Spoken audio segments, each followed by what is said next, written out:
Hello, I'm Wiz, the founder of WIZZ&CO, a brand and retail strategy agency, helping brands scale and stand out in a crowded market. So you may have seen my recent article with Canvas 8. I was interviewed about helping the editor further understand what was disrupting the market with this new brand called Act Deodorant. So I thought I'd come on here and share a few more details and my thoughts. There's a bit of a case study as why I think this brand is going to be really successful. So first of all, I think the first point of call when anybody notices the brand, whether it's a customer or a buyer, is the brand identity. Act has a really, really strong brand identity. It really stands out on a shelf. It really stands out in a magazine. They've also had some great designers behind it. And they've got a great brand story behind it as well. They've got some really visible brand founders. They're really communicating why they created this product. It's a natural deodorant and they worked in the West End and they needed something that really, really performed. Immediately, you're starting to understand that they sweat a lot. They're not necessarily saying that so blatantly, but actually you start to understand very quickly as a customer, okay, this product is natural and it really works. So what they're doing is really disrupting a product category, the deodorant market. We've seen it bubbling away, and previously the deodorant market was just based on purchase that you'd probably get with your weekly shop. But now we're seeing lots more brands enter the market, more premium price points. And it's a really considered purchase. Why would you go from spending £3 to kind of £18, £20 on a deodorant? Seems crazy. But actually, this is becoming definitely a new market, and Act is capitalising on this.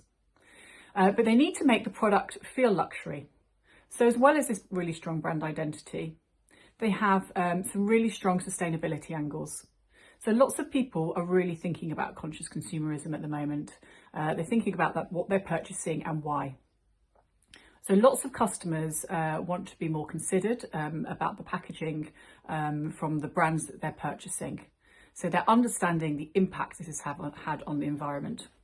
Thank you, David Attenborough. What would we do without you? So it's really thinking about this sustainability angle, which they're communicating really clearly.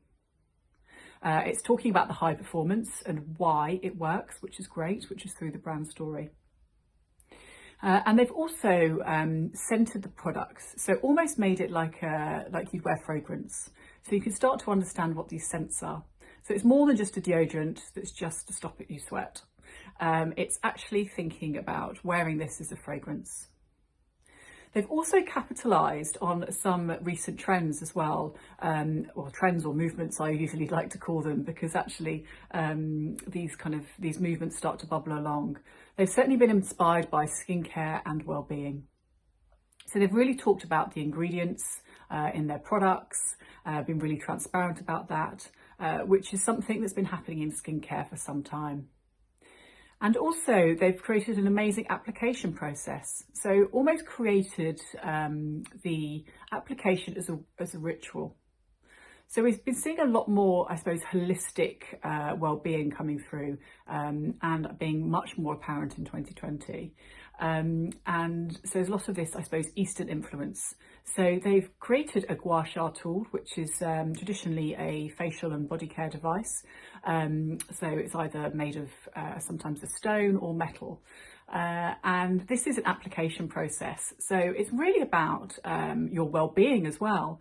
And I think lots more people are thinking about how can they capture a moment of calm in their life. So the gua sha tool allows you to apply the deodorant, but it also they also educate you on how much you can use this tool. So for 30 seconds, a minute every morning, where you can apply the gua sha to your body to release tension, which is a great, again, a great way to tell this brand story and really, I suppose, build engagement with the customer. I'd also like to talk about their distribution strategy. So they have a really great website. They're encouraging people to subscribe as well. So have a subscription service where you can create a saving, which is obviously a great model for a direct to consumer. They've also launched with Selfridges, which is amazing because this really gives them a global platform. To more customers can find the products there, but also to global buyers as well. It really positions the brand. It builds trust with customers as well. Another way of building this trust with customers is some of the awards they've won. So they've won some amazing awards from Vogue and other big titles as the best new beauty product. So a lot of customer facing titles as well, because obviously I think a lot of brands look at industry titles, but I think these customer facing titles are also really important with awards. So that's my case study and a bit more information. And also I've put, you can head to my website and see the press coverage in Canvas 8, because there'll be some more information about the brand in there. Brilliant. I'd love to know what you think about that. And at WIZZ&CO, we love working with disruptive brands.